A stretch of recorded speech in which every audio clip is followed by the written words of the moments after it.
Hey Uriel, came back with you. I just want to tell you something that really kind of makes me smile sometimes. And I don't know if you've ever done this. I think we all have to some degree. It's, you've done your workout, whether it be at the gym or at home, wherever else, and it's like, you know what, I'm going to finish off with some abs. I'm going to do abs for 10 minutes, get a good burn in my core, I'll be good.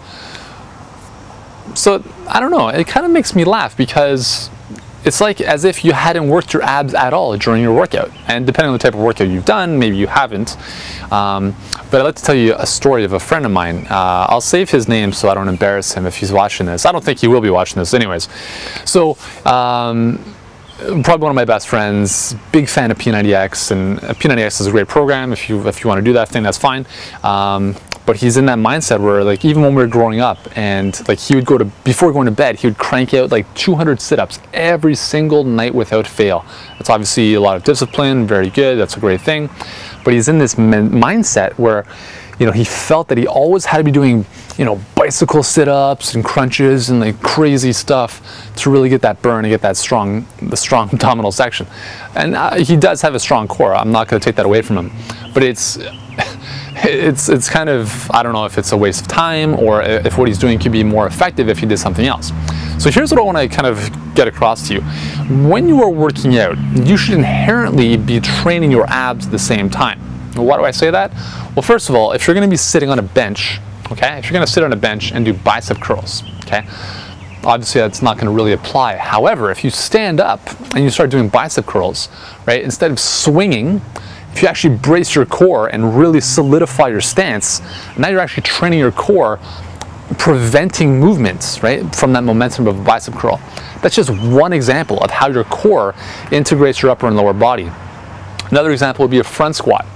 So a front squat, typically you'd have, the bar on the front of your shoulders, right? You can cross the arms, whatever's good for you, and you go down into your squat. Now, if you've never done this, I'd highly recommend you try, if you can do it properly, if you get a spotter, please, just to experience the feeling of how much your core is actually working during an exercise like that. So what am I getting at? Well, here's what I'm getting at. I want to get you thinking differently about abdominal training and core training. And I need to tell you that, again, I'm not using this to kind of, blow my own horn or whatever, but I don't really do sit-ups. I mean, I might do the occasional stability ball crunch, but 95% of my core training involves specific movements that I'd like to share with you in a series of new videos that I've put together.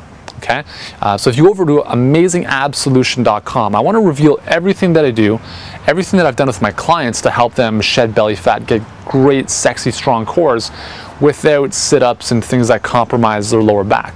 Okay, and I've put together another video on why, sit-ups are bad for your lower back and all that kind of stuff. So if you, again, I'm not here to blame anyone. It's not your fault, right? Here's the thing: it's not your fault. You just have not been taught the proper way to do it. My buddy, he was just brought up in a karate martial arts background where what they did was sit-ups. Okay, that was their method of training for the abdominals. So it's not his fault. That's just what he knew, and maybe that's what you know as well. But being who I am and doing what I do, I want to shed some light and really show you the better and safer alternatives to getting a great core.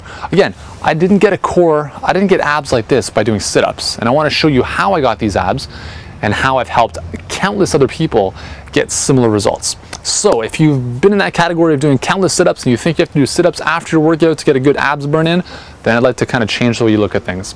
So just go over to amazingabsolution.com right now and just sign up for our 4 free videos, absolutely free. They will change your life. Tons of great information. And because I'm exposing so many lies out there, I don't even know if the site's going to be banned. I mean, someone is saying that, you better watch out because you never know. So I certainly hope it doesn't get shut down. I mean, if it does, then that would suck. But, just go over there right now, get the stuff, learn the truth, and I want to help you out. That's why I'm doing this stuff. So thanks again for watching, and I'll see you over at amazingabsolution.com.